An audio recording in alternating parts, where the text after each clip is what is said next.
I'm told not to put them on YouTube. So you could keep your camera off. If you keep your camera on, you might be on YouTube. And then also, I recommend using the chat to ask questions, and I'll kind of track that and stop Christine, Anna, and Amy when they're presenting if it's relevant. But since there's 3 of them, that might be overkill. And these are informal, so just wait for pauses if you need to unmute. That's fine too. Raise your hands, whatever you prefer. So without further ado, Anna, Amy, and Christine, y'all have the floor. All right, thank you, Sam. I'm going to go ahead and share my screen and hopefully, okay, great. All right, here are the slides. And I have put those in the chat, and I am not able to see the chat or hands when I'm in present mode, but y'all are, of course, welcome to ask questions during the talk, or we will have time for questions at the end. Okay, so this session is about big deals and open access funding deals. We're excited to be here to talk to library folks about these areas. There's a lot of stuff going on. So let's go ahead and dive in. So welcome. Thanks for being here. We're glad that y'all could take some time to learn with us today. We're going to do some quick introductions, and I will let Amy introduce herself. I'm Amy Kendrick, and I am the Electronic Resources Librarian here. Thanks, Amy. I love that picture. I would really like to visit that place. So great choice. Thank you. So I'm Anna Croft. I think most or all of you know me. I am the coordinator of scholarly communications, and I am a lover of cats and other creatures. And I will let Christine introduce herself. Hi, I'm Christine Fisher. I'm head of technical services, and I'm promoting Crystal Bridges Museum of Art in Bentonville, American Art in Bentonville, Arkansas. So that's the photo I chose. Thanks, Christine. That's a place that I have never been. I would also love to go there. So, wow, all kinds of cool places that we get to see today. Briefly. Okay, so let's dive in. This is our overview. We've done our welcome. We're going to quickly say why we are here. Amy's going to talk about big deals. I'm going to talk about read publish deals. Christine is going to talk about the Open Access Publishing Fund, and we will have time for questions.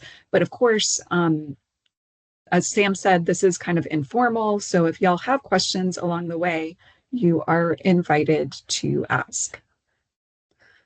Okay, so why are we here?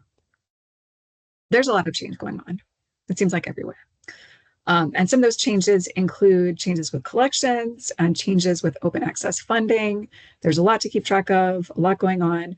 And we are here to share the latest information so that we can try to make sure everyone is aware of the resources that we have and the funding options that we have.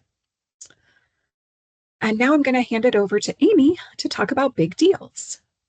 All right, thank you. So today I'm going to talk about big deals. I'm going to give a brief overview, then talk about the benefits of participating in big deals, and also things to consider when assessing big deals. I'll also discuss the big deals UNCG currently participates in, and lastly, I'll talk about how we evaluate our big deals.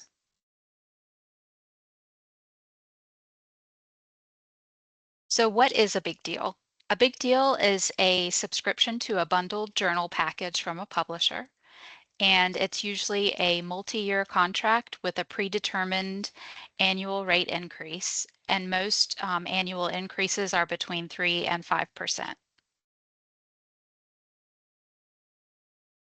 There are many benefits to participating in a big deal, and I'll talk about just a few in this presentation. So these packages generally give you access to a publisher's entire catalog, which could include thousands of journals. Sometimes big deals include read and publish or transformative agreements, and Anna will talk about those agreements in detail. But briefly, a read and publish agreement is when a library pays a publisher for reading and publishing bundled into a single contract. And the goal is to shift the contracted payment from a library to a publisher away from subscription-based reading and toward open access publishing. Another benefit of big deals is that you can often get better deals through a consortium who can negotiate the contracts for you. Before participating in a big deal, there are some things to consider. For example, if you cancel a big deal, what access will you have to the journals in that package? You'll want to negotiate perpetual access to be clear on what content users will have access to when the contract ends. And generally, you only have perpetual access to the journals for the years during which you participated in the big deal. It's important to know that users will lose access to journals that are dropped or transferred out of a package to another publisher. Sometimes journals change publishers, so you should expect to lose and gain access to transferred titles throughout your contractual period. Sometimes a transferred title is picked up by another publisher with which you already have a big deal, and so your users won't lose access to the resource. In other circumstances, you may need to look into subscribing to that individual title or to use services like Article Galaxy Scholar or ILL to meet user demands.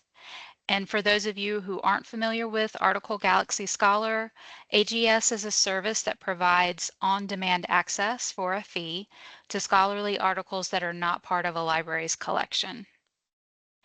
Because a big deal gives you access to a publisher's entire catalog, you can count on there being journals in a package that will get little or no use at all.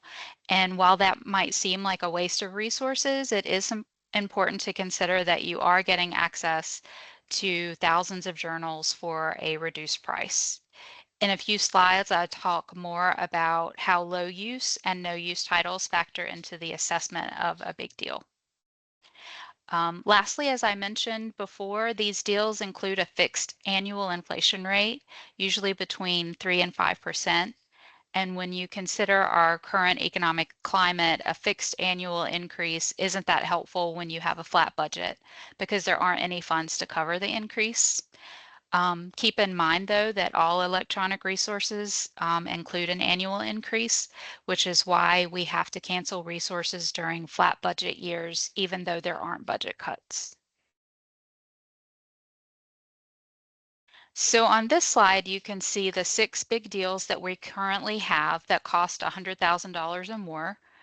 Elsevier is our most expensive package at $657,000, and this package includes about 2,000 titles, mostly focused on the sciences. Individual subscriptions to our most used titles in this package range anywhere from $1,700 to $25,000. Wiley is our next most expensive package and costs $289,000. It includes about 2,000 sciences and humanities journals, and annual individual subscriptions to our most used titles in that package range from $600 to $27,000. Our Taylor and Francis big deal costs $251,000, and it includes about 2,600 journals focused on the sciences and humanities. Individual subscriptions to our most used titles range from $500 to $10,000. Our Springer package costs $199,000, and it includes 3,000 journals focused mostly on the sciences and technology. Individual subscriptions to our most used titles range from $1,300 to $11,000. The Sage Big Deal costs $143,000 for 1,000 journals focused on the sciences and humanities, with individual subscriptions ranging from $200 to $12,000. Our least expensive deal is with Oxford. This package costs about $100,000 and includes access to 900 sciences and humanities journals. Individual subscriptions to our most used Oxford titles range from $200 to $6,000. This slide shows the remainder of our big deals that cost less than $100,000 annually. And you can see the outlier is American Chemical Society, which costs $93,700. The second most expensive grouping includes packages that range from $19,500 to $38,000, with Chicago being the least expensive and Cambridge being the most expensive. And then the rest of the packages cost between $880 and $5,600, with Duke being the least expensive big deal. Here I've included a visual representation of our budget. So for fiscal year 2025, the general collections budget was about 3.2 million. And the red portion or the dark orange portion of the pie chart on the left designates the 60% of the budget spent on our journal collections, which includes individual journal subscriptions and our big deals. In the smaller pie chart on the right, I broke out the journal spending to show you that 98% of our journal's budget is spent on big deals. Big deals were $1.9 million of our 2025 budget. And said another way, big deals were 58% of the general collections budget in fiscal year 2025. There are many ways to evaluate a big deal, and I'm going to discuss a few ways we are assessing our big deals currently in preparation for upcoming budget cuts. So it won't come as any surprise to you that we look at usage statistics when we evaluate our resources. And it's important to look at your statistics over a multi-year period. Looking at statistics over multiple years helps you factor in differentiation and usage based on things like what semester or year classes are taught that could affect the usage of a resource. Obviously, usage statistics help you determine which journals have the highest usage and which journals are low use or no use journals. And if a large percent of the packages, the titles in a package show low use or no use, it could mean that the package isn't meeting your users' needs. Cost per use, or CPU, is another piece of information you can use to assess the value of a big deal. You may expect to see the lowest CPU for big deals that are the cheapest and that get the most usage, but I'll show you in a later slide that that's not always the case. This spreadsheet includes the weighted CPUs for our current big deals that cost over 100,000. In this analysis, we included the usage stats for the last 3 years, as well as the cost of the deals over that same period. And on this list, you can see that Sage has the lowest CPU.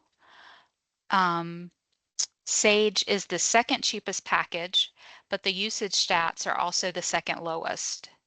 Oxford has the highest CPU, even though it's the cheapest package, because it also has the lowest usage stats. You can see that Elsevier is mid-range on this list. While it's our most expensive package, it also has the highest usage stats.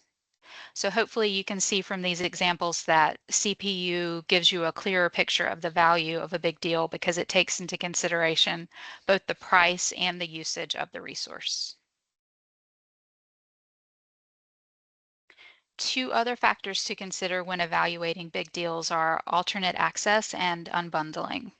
So if you were to cancel the package, would users have full access through your other subscribed resources or through open access resources? If there's alternate access, is the access current or is there an embargo so that users wouldn't have access to the most recent issues? For those of you who may not be familiar with embargoes, when a journal has an embargo, it means that the publisher has restricted full text access to their most recent content through certain databases. And embargoes are used to encourage libraries to subscribe to resources directly from a publisher so that they will have access to current issues. If there isn't alternate access, you can look at resources like Article Galaxy Scholar or ILL to fill in coverage gaps, but not every journal is available through Article Galaxy Scholar, and students may be hesitant to submit ILL requests for any number of reasons. They may need the article quicker than they think the library would provide it, or they don't want to complete the ILL process, or maybe they can locate the same information elsewhere via another subscribed resource or an open access resource. Unbundling is another factor to consider when evaluating a big deal. Sometimes publishers offer a variety of packages. For example, Project Muse offers a basic, standard, and premium package. So maybe you can downgrade if the most used titles of your current package are included in a less expensive package. And you can also drop out of the big deal and only subscribe to your most used titles And I'll show you an example of what that would look like in the next slide.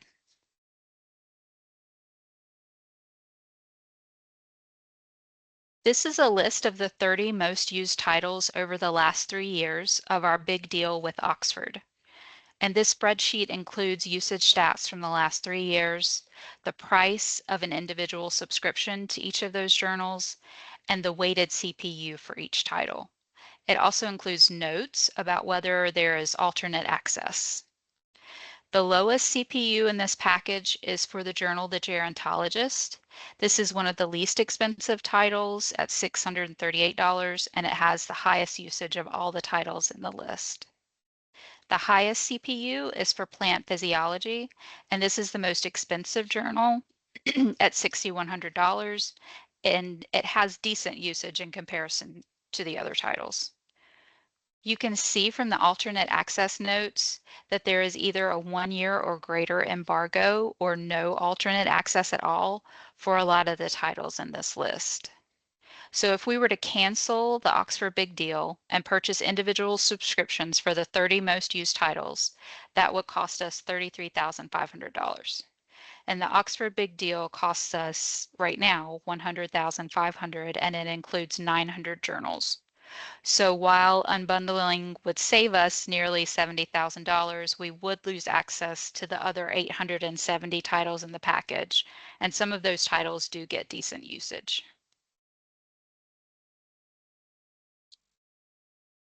The last piece I'll mention in the evaluation process is assessing how read and publish agreements affect the value of a big deal. When read and publish agreements are included in a big deal, you should look at how the deal meets the publishing needs of your faculty and students. There is less value in a read and publish agreement if your faculty isn't publishing in that vendor's journals. I'll turn it over now to Anna to talk more about read and publish agreements and her portion of the presentation. Thank you, Amy. That was great. I definitely learned some things about big deals that I did not know. All right, so I'm going to talk about read and publish, which are also called republish or transformative, or sometimes R&P deals. So there are a lot of ways you might hear these referred to. This is a new-ish model within libraries, kind of a developing area. And it has 2 pieces, as you might guess from the name.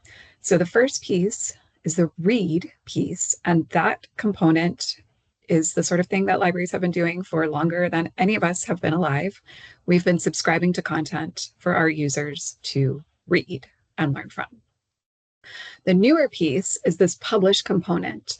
And in this, we have these publishers, because we are subscribing to read their content, they are including incentives to try to encourage our researchers to publish with them.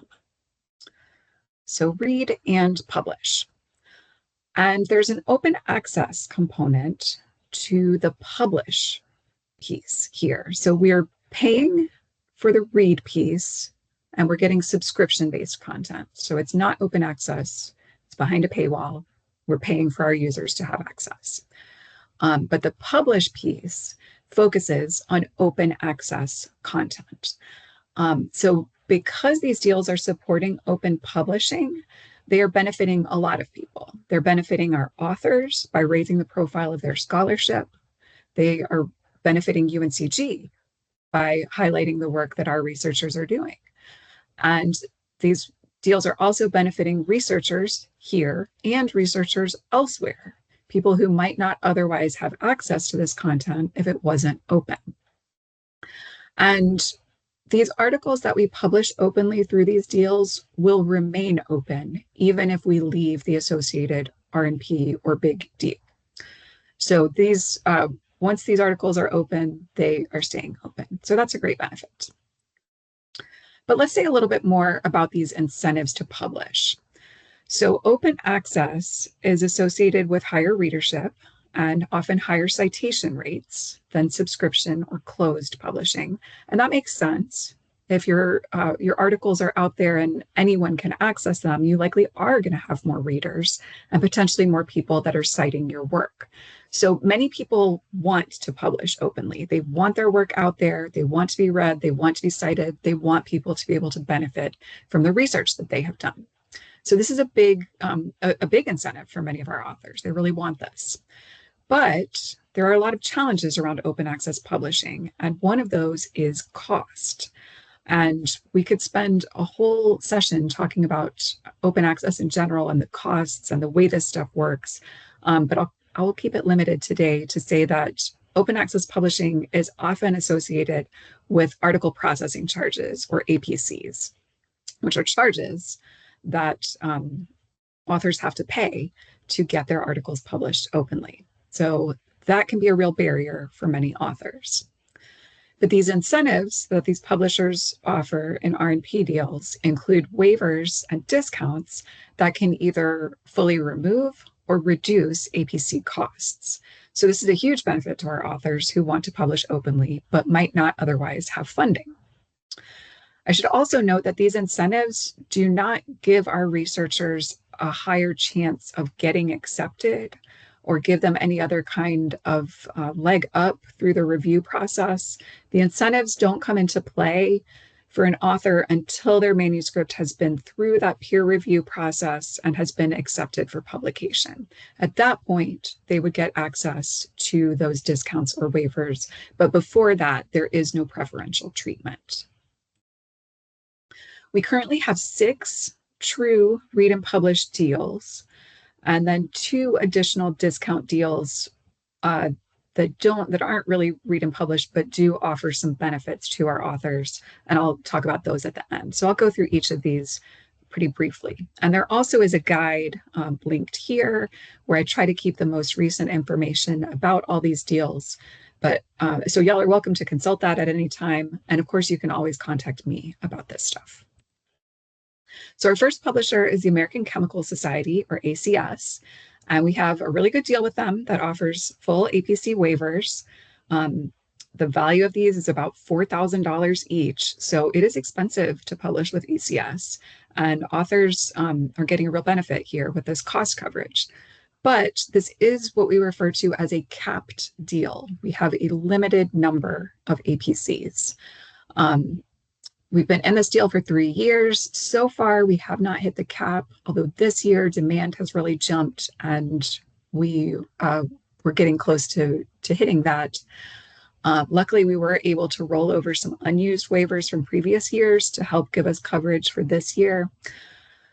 But this kind of capped situation is something that I have to be mindful of when working with authors in terms of the messaging around what is available and when it's going to be available and what they can expect. So that can be a challenge. Almost all of our deals are available to everyone at UNCG. So if you have a UNCG email address and you have submitted a manuscript to ACS, whether you're a student, a staff member, a faculty member, if your manuscript is accepted and you are the corresponding author, you can take advantage of this benefit as long as there are waivers available. The corresponding author piece is important. So the corresponding author is not necessarily the first author.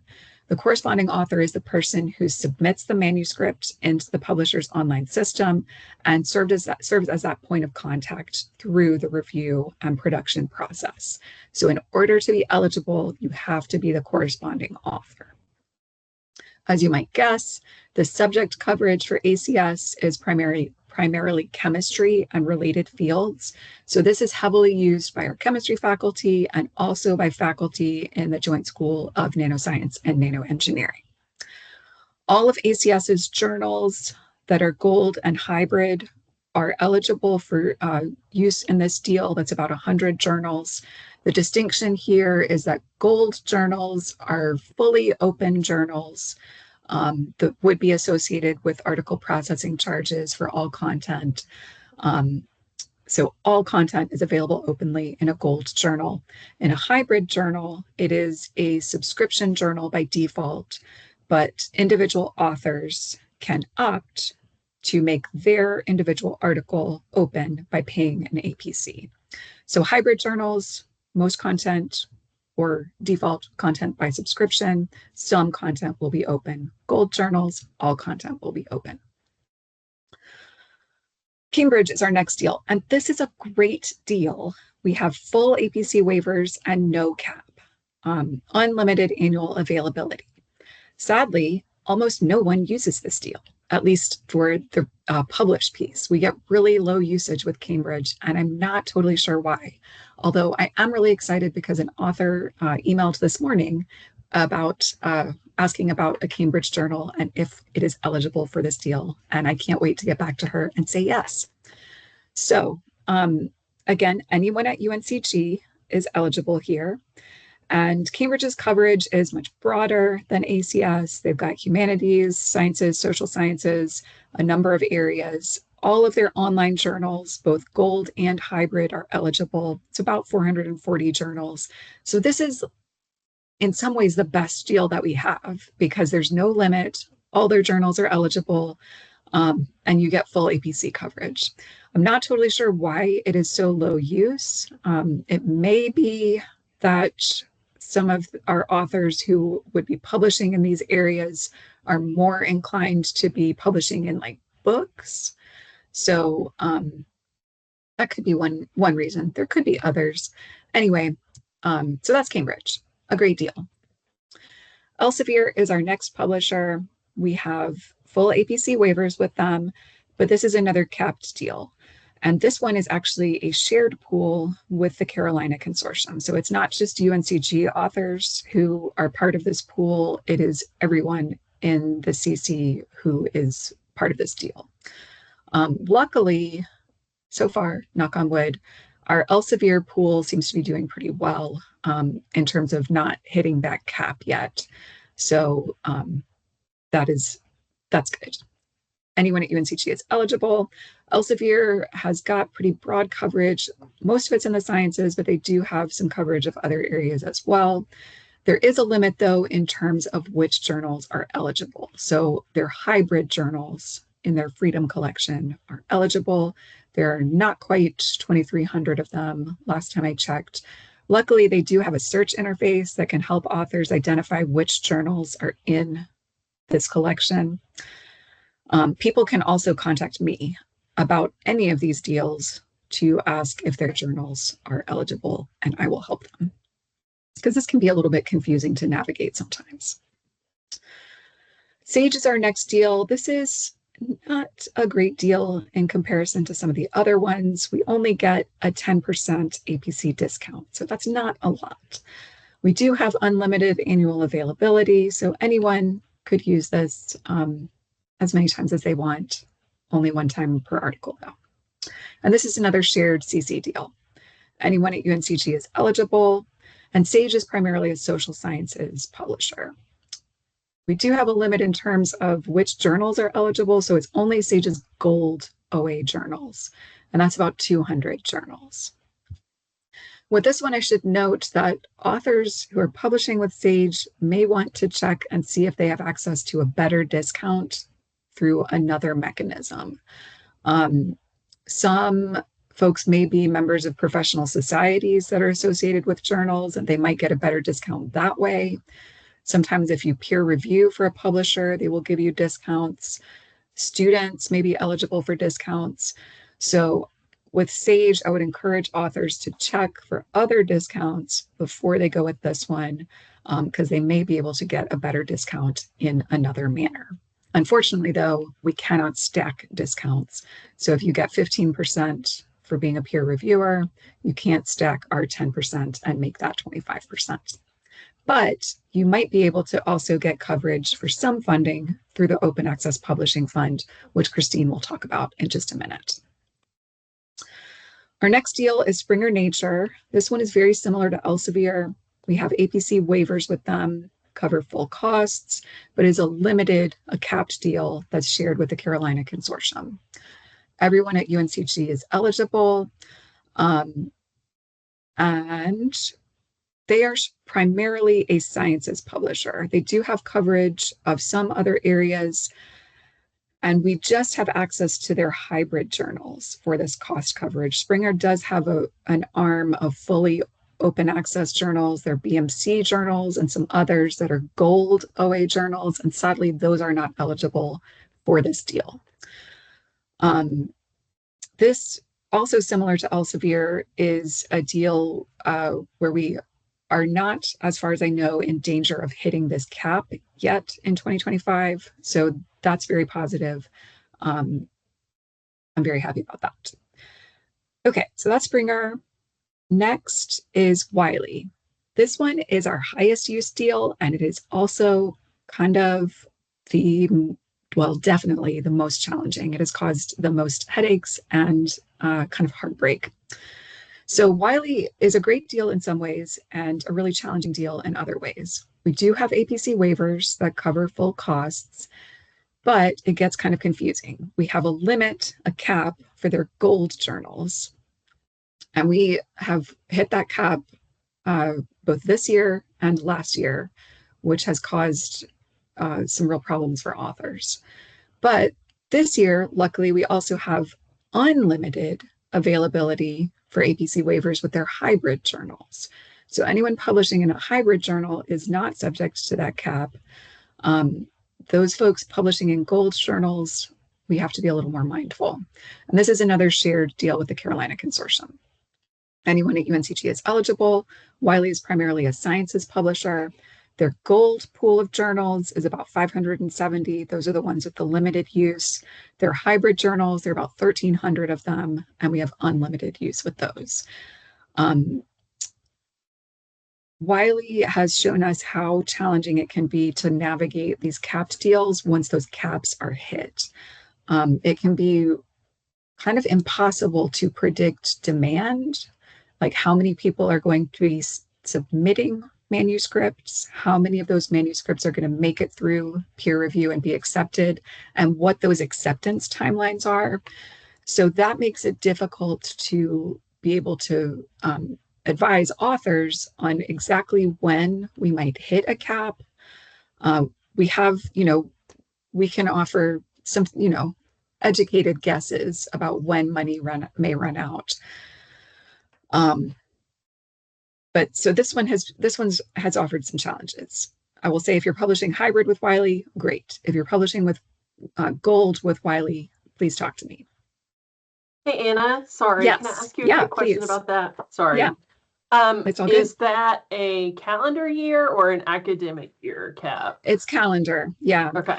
So 2025, we have no money left for gold journals. 2026, starting January 1st, we will have waivers available. So at this point, if someone is under review with Wiley, I would tell them to do whatever they can to make their acceptance come after the first of the year. They may not have any control over that. It's really a challenge. I do keep this information updated on the LibGuide, but for any of these, y'all are welcome to contact me to clarify or make sure you have the latest info. Thank you. That is very helpful. You're welcome. Thanks for the question. Okay, so those are our actual read and publish deals. These next two are simply discount deals that offer benefits to authors, but do not offer a true read and publish experience. And the reason they are not true read and publish deals is that they do not offer, we are not paying them anything. IGI Global and MDPI are both fully open access publishers, so there is nothing to subscribe to. All of the content is open. So we don't subscribe, we don't pay them, but they are still offering this benefit to incentive publishing with them. These benefits are not huge. With IGI, it is only 5%, so that is not a lot. IGI does have some of the lower APCs in terms of the spread among publishers. So you can get a 5% APC discount with IGI. We can use this an unlimited number of times within a year. This is the only deal we have that is limited in terms of who can use it. You have to be a UNCG faculty member. The stipulation came from IGI. This is not something that we would have requested. They do have pretty broad subject coverage. They are not a top tier publisher. but that doesn't mean that they are bad. There's nothing wrong with publishing with IGI. We have had people all over campus publish with them. We've had people in the library publish with them. So these journals may not have the highest impact factors, but this may be, potentially a good place for certain authors to maybe get their start. Their gold journals, which is all of their journals, are eligible for this. There are about 200 of them. And this discount can be combined potentially with OAPF funding, which again, Christine will talk about. Our last publisher is MDPI, and they offer 10% APC and BPC discounts. APC, of course, is for articles, that article processing charge. BPC is a book processing charge. So this is a publisher that publishes both open access journals and open access books. And we can use this discount in both of those areas as many times as we want. This is open to anyone at UNCG.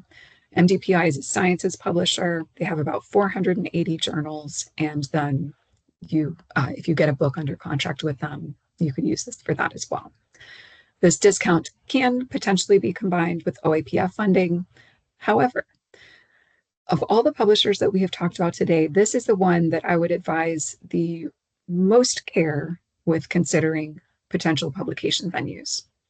So if you look at MDPI's Wikipedia page, for example, there used to be a section that was titled like scandals and controversies. I think that language has been softened recently. They have had some problems with quality in certain of their journals in the past. And this seems to be an individual journal level issue. It does not seem to be a publisher level issue, but I would still advise caution. We should always be evaluating each of our publication venues with care. But from what I have seen of the publishers and journals that we have deals with, this is the one that I would be the most careful with. They do have impactful journals in certain disciplines and fields. We do have researchers who publish with them, but they also have some journals that do not meet our criteria for getting funding with the Open Access Publishing Fund. And if folks have questions about this, they are welcome to contact me. So is one of these publishers or journals right for me? We do not have a master list that includes all journals. I do not think that would be reasonably possible because of the way that journal packages change over time. It just would be very difficult to get all the information and to keep it up to date. Your best way to figure out if your work might fit with one of these publishers is to go publisher by publisher. Some of the bigger ones, Elsevier, Sage, Springer, and Wiley, have some suggestion tools that may be able to work from your title or your abstract to direct you to journals within their portfolio that might be a good fit. Wiley has a pretty robust suite of tools that may be able to help authors.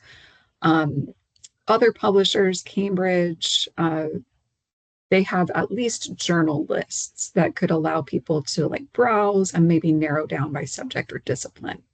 So there is some legwork in terms of being able to identify journals that might be a good fit.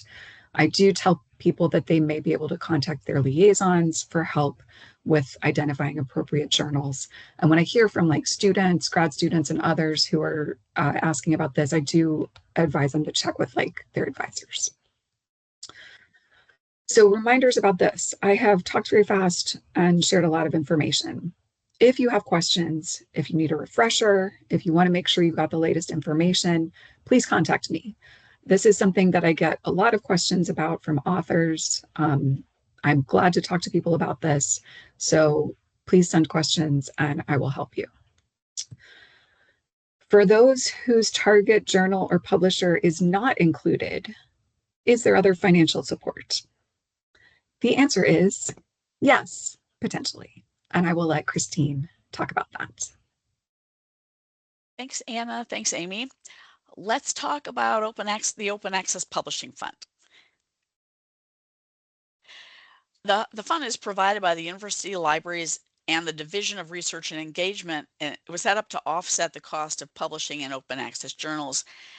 It offers awards of up to $1,500 for an individual author and a single article per year. Full-time faculty, full-time EHRA employees, and enrolled graduate students are eligible. It was established in 2011, 2012, that academic year, and at that point, 5 faculty authors received awards. During this past academic year, 25 authors received funding that helped defray the cost of an article processing charge. Between the libraries and the Division of Research and Engagement, the commitment for the current academic year is $50,000.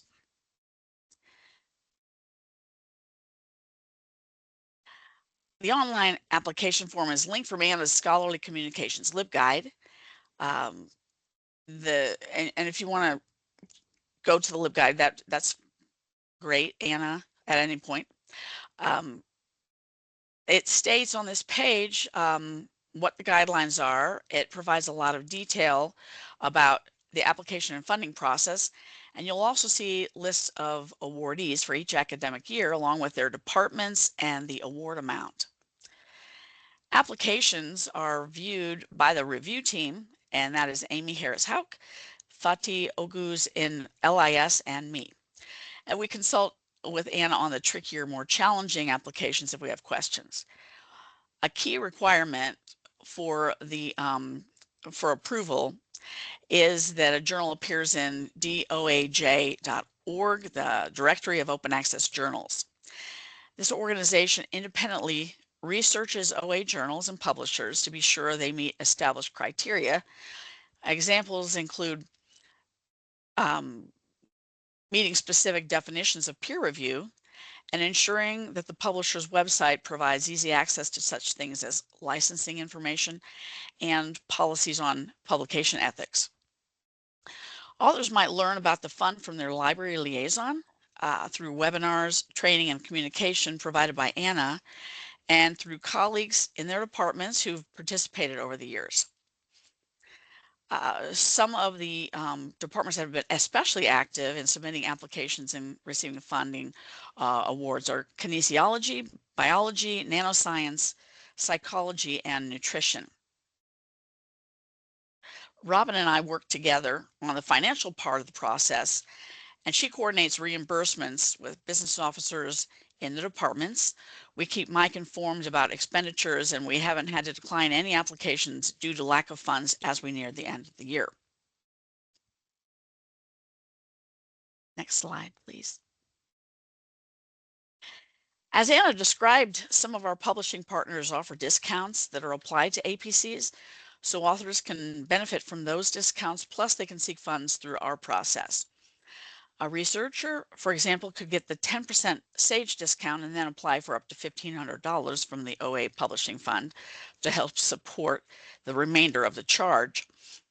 Faculty and graduate student authors may have to find other options for support if the discount and the award don't cover the entire cost of the APC. Authors can use this method with discount deals such as with SAGE, IGI, and MDPI, or in situations where we run out of APC vouchers with a given publisher, such as with Wiley. Now back to Anna. Great. Thank you, Christine. Okay, so we have got some time for questions, and we've got a little wrap-up information. So if you have questions in this session, you're welcome to ask us. If you have questions at a later time about various areas, I often tell authors that their liaison librarians are a great place to start if that subject expertise is needed. In general, with open access questions and publishing support, I am the main contact for people, though often I do work with the liaison librarians and the authors in kind of a triage consultation situation.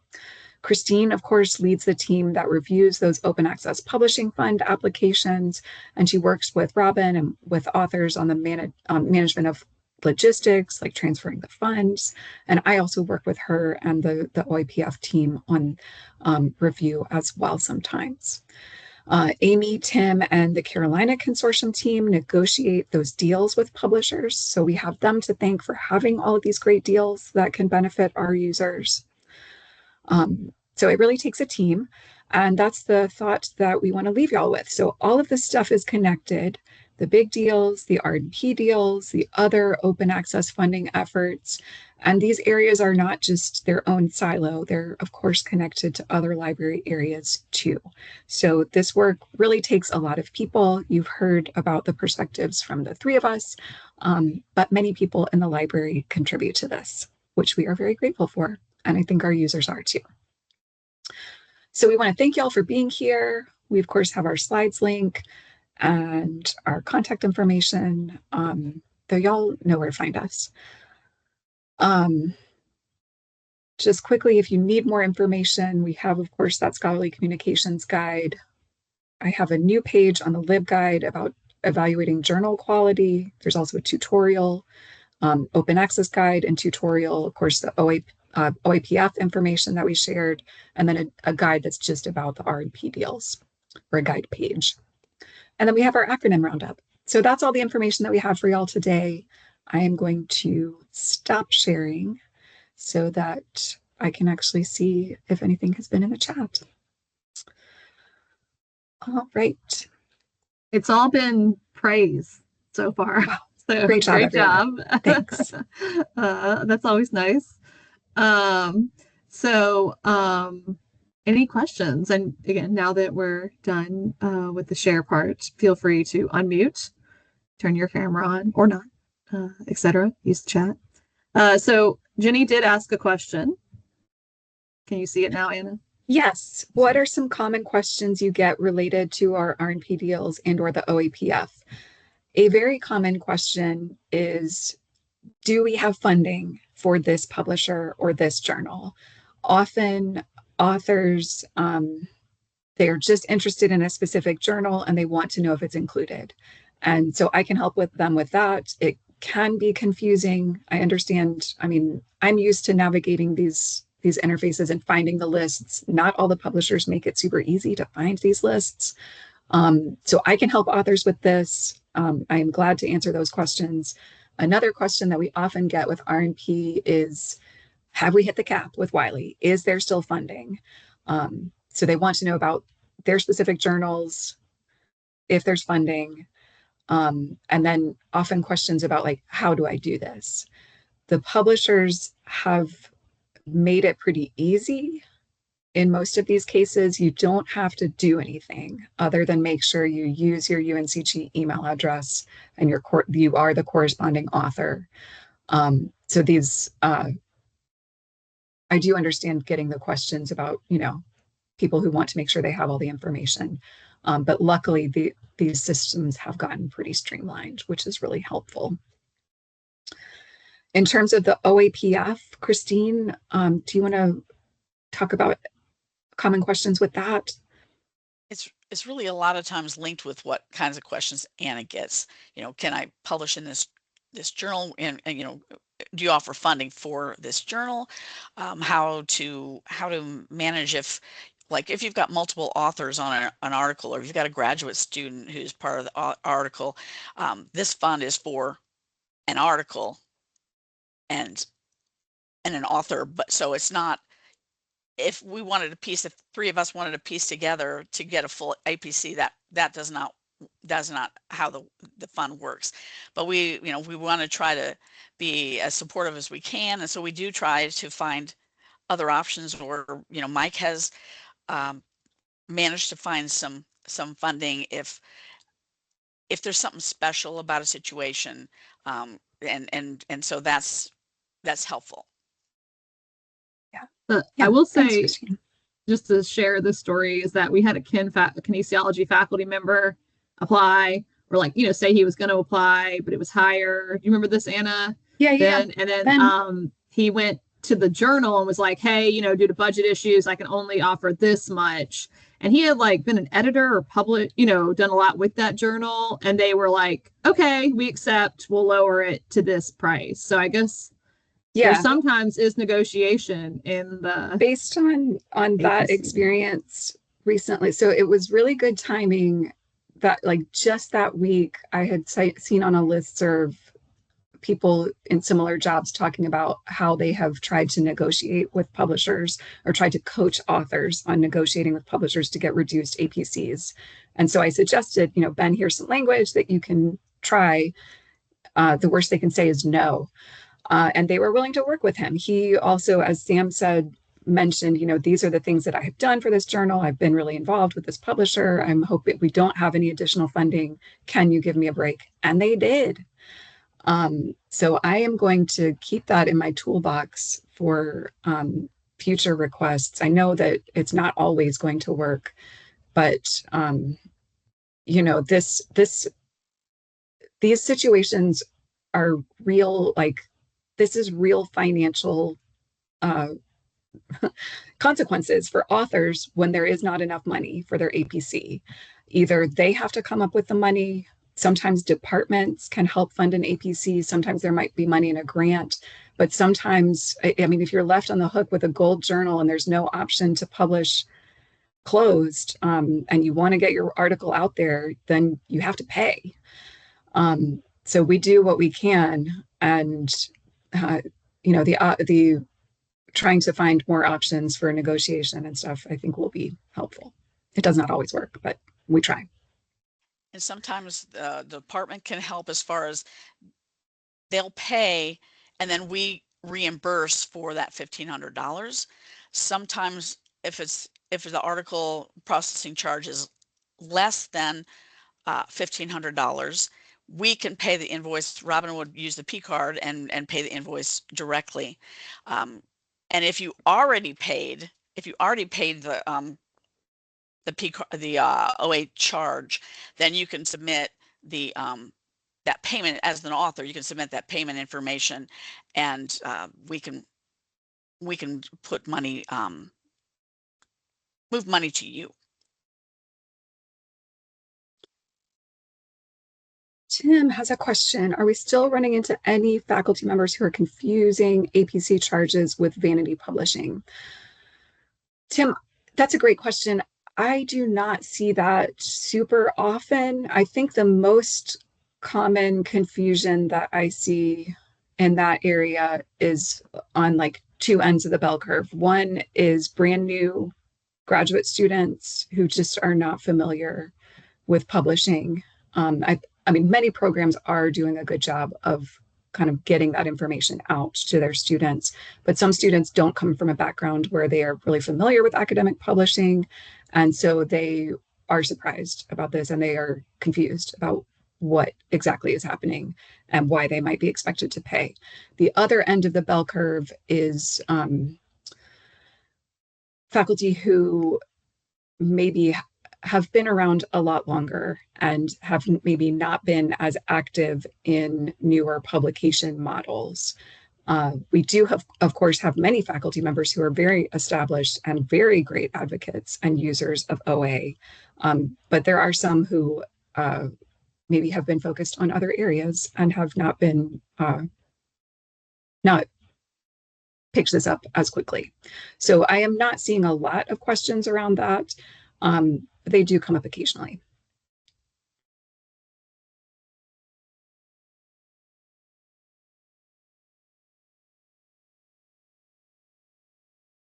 Leah has a question about Article Galaxy Scholar, which is also a kind of new thing for me. So Leah says, I think of Article Galaxy as pay-per-view, though that might not be quite correct. Are there any hidden or less obvious advantages or disadvantages? I'd love to answer that question, but I don't know how. I know very little about AGS. Dallas probably knows more. Maybe Christine could answer that question. I'm not sure. Yeah, it is a pay-per-view, and we've got it set up so, for example, if we cancel a journal this year, we can add that title to AGS for just the current year, let's say. We can limit, and people can still access what we already have subscribed to and have access to, but maybe there's a portion of the timeline that we put in article Galaxy Scholar so that person can get the article. Yeah, it is advantageous, and it just kind of it's not something you have to look for. It'll pop up through of trying to look for something and asking, like through ILL, it'll be directed to AGS. So you're not trying to find a form on the web page or anything like that. Excellent. Thanks. Yeah. Well, we appreciate the questions, y'all. If there are any others, we have a couple more minutes. And yeah, this was a fun talk to put together, and I learned a lot about big deals. I see this stuff mainly through the R&P side in working with authors with that, and I don't see the like, you know, the cost per use and the other considerations, all that goes into evaluating the big deals and all of those all that stuff with that. So I learned a lot with this. So that was great. Yes, I learned a lot. I'm not seeing any questions, and I'm not seeing any raised hands, and we had a lot of great questions, great combos. So I'm gonna say it's slowly heading towards the end. I think this was our last scheduled ULVLC. If I'm wrong, I'm sorry. I feel like it's like a Monday, Tuesday for me. I definitely worked yesterday. I'm just still waking up. So let me know if I missed one. I was thinking I would maybe put one together for NCLA sharing, since I think a lot of us were there, but also a lot of us couldn't go because I know some of y'all are going to Charleston in a couple of weeks, I think. I'm trying to remember the dates. But yeah, I thought like a conference sharing session maybe in November and December would be cool. And then David mentioned doing one about the new digital collections interface. Yes, that would be a great one. I am going to reach out to David, put that in my head. Okay, I would love that one. I'm still playing around with it. It's really cool. But any final thoughts, questions for Christine, Anna, Amy, before we go to what I hope is y'all's lunch? I don't know. People eat at different times. One perhaps last thought about the R&P deals. These do sometimes change from year to year. It's possible that we will have a new deal coming on in 2026. We'll see. I don't think any of the current ones are getting canceled for 2026, but things happen. So I do keep the LibGuide updated, but again, please contact me at any time if y'all have questions about what is actually available, and to make sure that you have the latest info. Thanks, y'all. And thanks, Sam, for facilitating this and scheduling ULVLC. Yeah, well, thank you all for coming. Have a great week. I feel like it's finally fall weather-ish. And I'll see you all soon. Thanks, y'all. Bye. Bye, thanks.